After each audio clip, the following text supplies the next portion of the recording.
¿cuál era el proceso de grooming que llevaba a cabo este hombre? Y perdóname el anglicismo, pero ¿cómo manipulaba a los niños para acabar llevándolos a estas situaciones de abuso? Según creo haber entendido, haber leído, se sabe que abusó de 60 personas, pero se estima que pudieron haber sido alrededor de 200 las víctimas. ¿Cómo hacía esto? ¿Cuál era el proceso? Suele también, cuando uno estudia estos casos, suele haber como un patrón, ¿no?, de comportamiento, de le decía al niño, tienes que venir conmigo a no sé qué, etcétera, etcétera. Bueno, primero los desubicaba, ¿no? O sea, él había conseguido atraer a estos niños por aquella gran visión que tenía de crear esta gran congregación para la obra de Dios. Y entonces los separaba de sus familias, los aislaba y se convertía él en su figura paterna, materna. De hecho lo llamaban mon père en francés, nuestro padre. Se convertía en el padre de estos niños. Y entonces generaba un vínculo de dependencia, primero porque era el que los alimentaba, el que los abrigaba, el que les daba de dónde vivir, de qué comer, pero además emocional, porque ya no tenían a sus familias cerca. De hecho, cuenta también, el padre Torres contaba que hubo una Navidad en la que se quedó él en Roma con 3 niños, ¿no?, que eran como 3 españoles que acababan de llegar, y que el padre Maciel le había dicho que es que no quería que fueran con sus familias, él ya no quería que tuvieran ningún contacto con sus familias. Entonces él decía, me las vi y me las deseé para... No, esto fue, perdóname, en Ontaneda, en Cantabria, no en Roma. Y él decía, teníamos restricciones, teníamos la cartilla de racionamiento en la época de Franco, no teníamos acceso a demasiadas cosas y no sé cómo hice para entretenerlos durante todas las Navidades, que hasta compramos turrón cuando no había para turrón. Pero separarlos de sus familias es el primer paso. Y el siguiente era llamarlos en mitad de la noche para hacer como, pues, te ha llamado mon père, es que tú no puedes decir que no, era un honor. Claro. Casi que el fundador, el padre espiritual de todos ellos los llamara a su habitación en mitad de la noche.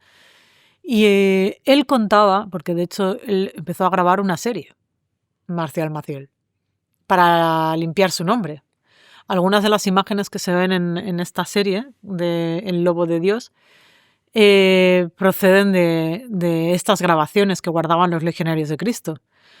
Porque luego al final esa serie no se emitió, pero él contaba que los jóvenes y los adolescentes, pues que venían a visitarlo a mitad de la tarde, en mitad de la noche, en mitad de la madrugada, porque luego los testimonios de estos jóvenes atraían a muchas nuevas vocaciones. Él los mandaba a llamar y entonces les contaba, bueno, pues supongo que en algunas ocasiones hablarían de lo humano y de lo divino, y en otras ocasiones ya directamente les decía, ¿no?, que tenía esta enfermedad, que sentía unos dolores muy grandes, que necesitaba que les ayudara y que se sentara aquí con ellos en la cama y que les ayudara, ¿no? Y bueno, pues primero, después de generar ese lazo de dependencia emocional y vital con ellos, pues los llevaba a esa situación en la que ¿cómo no vas a ayudar a tu padre que te está diciendo que tiene un dolor enorme? ¿Y de qué edades estamos hablando? Eran todos niños entre 10 y 14 años. Él llegó a abusar de niñas también. A ver, él abusó, que se haya documentado, de al menos 60 menores de edad. Entre ellos se está contando también con la que luego fue su amante, madre de su hija. Cuando él la conoció era menor de edad. La que vivía en España, porque luego tenía otra familia en México, luego tuvo una hija en Bélgica, tuvo otro hijo en Irlanda, donde también extendieron la congregación y pusieron varias casas. La hija de Bruselas, de Bélgica, fue a recogerlo al aeropuerto en uno de los viajes que él hizo allí y murió ella en un accidente de tráfico cuando iba a recogerlo. Y esto es todo lo que llegué a saber sobre ella. Y del hijo de Irlanda llegué a saber que él había montado una marca de ropa y que la heredó y que no sé qué. Pero de sus hijos en México también abusó. O sea que de su mujer, digamos, en España abusó y de sus hijos en México abusó. Abusó en el sentido de que, bueno, que cuando la conoció era menor de edad y que la engañó, la sacó de su familia, de su entorno, de su trabajo, de su vida para ponerla en otra vida, hizo lo mismo. Y uno de sus hijos, José Raúl es uno de sus hijos, lo envió a un psiquiatra con el que debía tener mano, no sé bien cuál fue el acuerdo, pero este psiquiatra drogó a este niño, le daba de todo, de sertralina, ansiolíticos, etcétera, para tenerlo como entumecido y dormido y que nos revelase que también sufrió abusos por parte de este hombre. Sí, no solo él, sus hermanos también. Bueno, él tenía 3 hijos con esta mujer mexicana. Uno de ellos era de un matrimonio anterior de ella o de una pareja anterior que había tenido ella, y 2 eran de este, que los había, bueno, de él, pero él abusó de todos.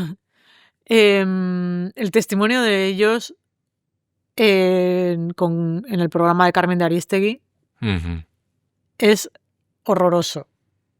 Yo recuerdo cuando saqué la historia de Norma y Normita, o sea, Norma era la mujer y Normita era la hija de ambos, pronto estuve en contacto con el abogado de los hijos mexicanos, y entonces fue cuando descubrimos todos que tenía también esa familia en México, que finalmente decidieron pues contar su historia con Carmen de Aristegui ahí en México, ¿no? Pero estuve muy en contacto con ellos y supe la historia de estos hijos antes de que saliera, precisamente porque nos planteamos a ver si la podíamos sacar aquí, ¿no?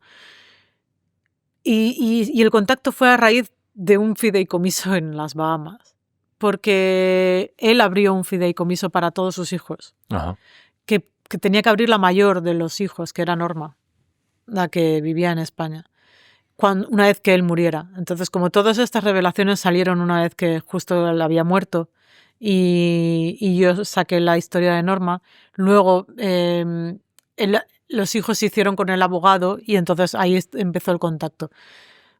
Precisamente por aquel fideicomiso que tenían que abrir y que luego pues al final no sé qué sucedió con él. Pero así es como conocimos que es que también había abusado de sus hijos.